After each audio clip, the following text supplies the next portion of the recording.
Bonjour à toutes et à tous, j'espère que vous allez bien, soyez les bienvenus sur ma chaîne. Aujourd'hui je vous retrouve pour vous présenter un jeu qui est sorti en 2015. C'est le Sacred Sites Oracle, donc l'oracle des sites sacrés, qui a été créé par Barbara Meikle-John Free et qui est sorti chez Watkins Publishing, qui est un éditeur anglais. Voilà, il n'a pas été traduit en français ce jeu, en tout cas pas à ma connaissance. Moi, je l'aime beaucoup, tout simplement, puisqu'il permet, en plus de faire des guidances, d'en apprendre sur les cultures, les différentes cultures du monde et les différentes époques également, puisque sur chaque carte va être représenté un site sacré. Et on retrouve donc tous les sites sacrés qui sont aux quatre coins du globe, avec la référence à la culture qui est représentée également sur la carte. Donc c'est pour ça que j'aime beaucoup ce jeu, puisqu'il va avoir un côté ludique, intéressant. Moi j'ai appris énormément de choses en l'utilisant. Bon, après c'est en anglais, donc il faut savoir lire l'anglais. Mais voilà, c'est un jeu vraiment intéressant, en tout cas en ce qui me concerne, je trouve. Et les illustrations sont très sympas également. Il y a 53 cartes. En plus, on peut s'en servir pour regarder un petit peu du côté des vies passées. Donc ça, c'est chouette aussi. Alors, hop, on a donc les cartes ici et le livret qui est épais, comme vous pouvez le voir. Alors, l'introduction, tout d'abord, dans laquelle la créatrice va nous expliquer un peu pourquoi elle a choisi de faire ce jeu. Ici, on nous explique que pour chaque carte, on va avoir trois textes différents au niveau de la signification. Le monde du bas, le monde du milieu et le monde du haut. Donc le monde du bas, le passé, le monde du milieu, le présent et le monde du haut, le potentiel. Donc on peut se servir du monde du bas avec le passé pour les vies antérieures justement, le monde du milieu pour le présent ou pour voir un petit peu comment ces vies antérieures ont un impact sur notre vie actuelle. On parle ici donc de bagages karmiques. Moi j'aime bien utiliser ce jeu pour ça justement, pour faire des tirages liés aux vies antérieures. Et le potentiel, donc ce que justement cette épreuve ou ce bagage karmique va avoir comme potentiel le côté positif en fait, et comment réussir à tourner les choses dans le bon sens. Donc ça c'est ma façon de faire avec ce jeu, mais on peut aussi tout simplement utiliser ce jeu pour faire un tirage classique avec le passé, c'est-à-dire les blessures, les épreuves, les blocages, le présent, ce que ça a finalement conditionné et dans quelle situation on se retrouve finalement, et le potentiel vers quoi ça tend, ou du moins vers quoi il faudrait, ce qu'il faudrait faire pour que ça aille vers quelque chose de positif. Donc quand je dis vers quoi ça tend, c'est pas, je ne parle pas de Satan du diable, hein, je parle du verbe tendre. Je m'en suis rendu compte au moment où je le disais, donc je préfère le préciser. Voilà. Donc voilà, on n'est pas obligé de faire les vies antérieures. D'ailleurs, je crois que c'est même pas mentionné dans le livret. C'est vraiment moi qui m'en sers pour les vies antérieures, mais je trouvais que c'était assez éloquent vu qu'on a différentes époques qui sont décrites ici dans les cartes. Ce jeu s'y prête parfaitement, en tout cas, je trouve. Donc on va avoir quatre catégories de cartes différentes. On va avoir les 4 directions, nord, est, sud et ouest, qui sont également attribuées aux 4 éléments. Donc chaque série de cartes va avoir un thème prédominant. Pour le nord, c'est plutôt tout ce qui est relié à la sagesse, mais également dans les relations aux autres. Les personnes qui cherchent l'illumination, également l'illumination spirituelle. Pour l'Est, on va avoir plutôt tout ce qui est la créativité, l'expansion, la passion, les nouveaux, comment dire, les nouvelles perspectives, l'ouverture d'esprit.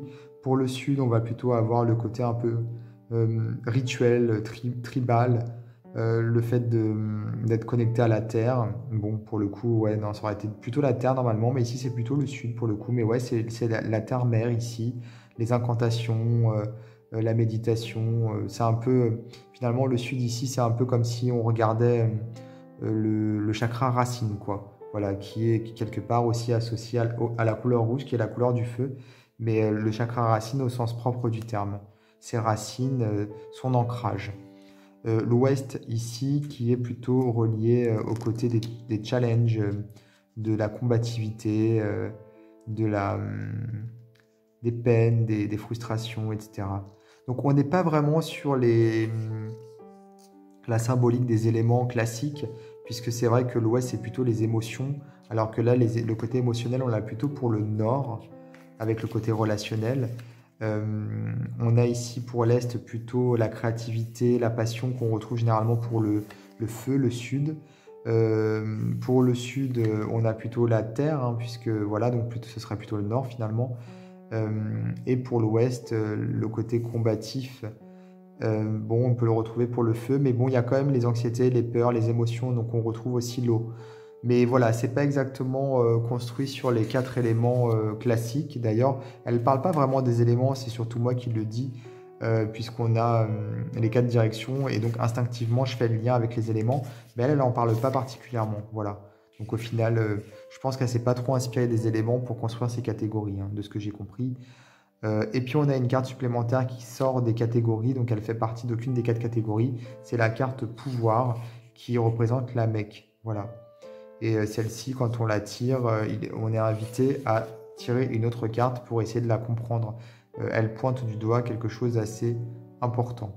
Et donc pour chaque carte, voilà, on a effectivement le passé, le présent et le futur, le potentiel, pardon, avec ici un petit exercice qui est proposé ou une activité ou quelque chose qui soit en lien avec la carte.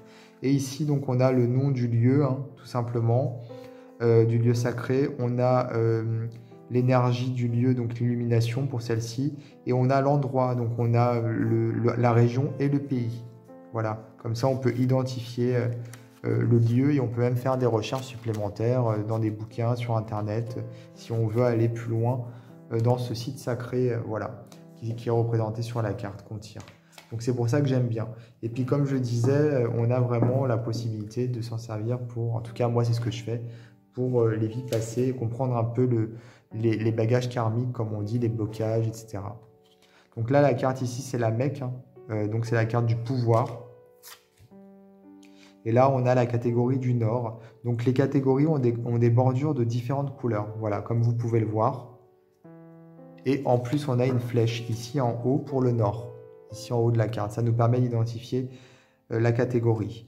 Et pour la catégorie du Nord, on a beaucoup forcément de pays nordiques et donc de références au paganisme, aux druides, aux celtes. Elles sont très belles, celles du Nord, enfin elles le sont toutes. Et moi j'aime beaucoup. Bon là on a aussi le Vatican, donc c'est pas exactement les druides, mais bon on a différentes cultures pour le coup. Là l'Égypte aussi. Moi, j'aime beaucoup les illustrations, je les trouve vraiment, vraiment très belles. Ici, on a Santiago de Compostelle, le Mont Saint-Michel, ici. Je ne les connais pas tous, hein, les lieux d'Enali, donc c'est une montagne. Glastonbury, peut-être que vous connaissez. Donc ce sont voilà, des lieux très, très chargés énergétiquement. Ici, nous avons l'Est, pardon. Donc l'Est avec le mont Sinaï. Elles sont vraiment sublimes, les cartes. Je trouve qu'on retrouve vraiment l'esprit du lieu sacré. Je sais pas, il y a quelque chose de très intéressant dans ces illustrations. Le mont Fuji, Jérusalem. Moi j'aime bien, vraiment, j'aime beaucoup. Puis j'adore les jeux qui sont ludiques et qui nous permettent d'en apprendre sur les différentes cultures, sur voilà, plein de choses quoi. C'est pas juste un jeu pour faire une guidance, c'est un jeu ludique qui nous enseigne des choses, voilà. Ici on a le sud, avec quand même pas mal de références à l'Inde, à l'Orient finalement, mais pas que, hein. Elles sont très belles aussi.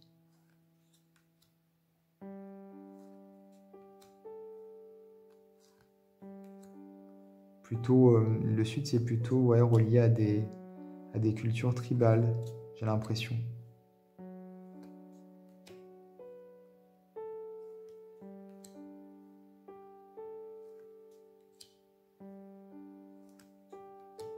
Et l'ouest aussi, hein, finalement, puisqu'on a pas mal de références à l'Amérique, qu'elles soient latines, avec les Incas, etc., ou alors même aux Indiens d'Amérique, hein, comme vous pouvez le voir ici. Elles sont très belles aussi. C'est vrai que là, ça fait vraiment ouais, les guerriers, en fait. On associe souvent les Indiens d'Amérique aux guerriers, de toute façon. Je les aime beaucoup, ces cartes, parce que je les trouve très poétiques.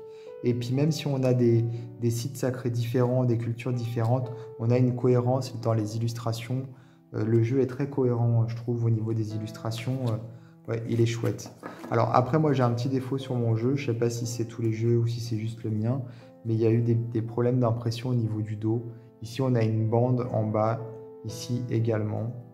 Voilà, il a été mal découpé, donc ça c'est un petit peu dommage. Vous voyez, il y a plusieurs cartes comme ça. Mais bon, c'est pas... Voilà, il y a pire, on va dire. Les tailles, enfin la taille, c'est une taille à peu près standard, même si elles sont un peu plus larges qu'un jeu classique. Et les tranches sont simples, elles sont pas dorées ni rien. Voilà. Donc moi, j'aime ce jeu, ouais, vraiment, je le trouve très intéressant. Et même si l'auteur ne parle pas des vies antérieures, enfin, ne fait pas mention de cet aspect, bah moi, je trouve que c'est vraiment un jeu qui s'y prête bien, voilà. Donc c'est paru chez Watkins. N'hésitez pas à regarder le site de l'éditeur. Je peux vous le mettre dans le descriptif de la vidéo, mais je pense que vous le trouverez sur des sites français, puisque Watkins c'est un site anglais, donc je vais quand même vous mettre le site de l'éditeur, mais vous pourrez trouver le jeu, je pense, en librairie, peut-être le commander, je sais pas trop, mais bon, il est facile à trouver, il est encore édité. Et puis je vous invite également à vous abonner à ma chaîne si ce n'est pas déjà fait, et à activer les notifications pour être prévenu en temps réel des vidéos que je publie. Voilà, je vous dis à bientôt pour d'autres vidéos.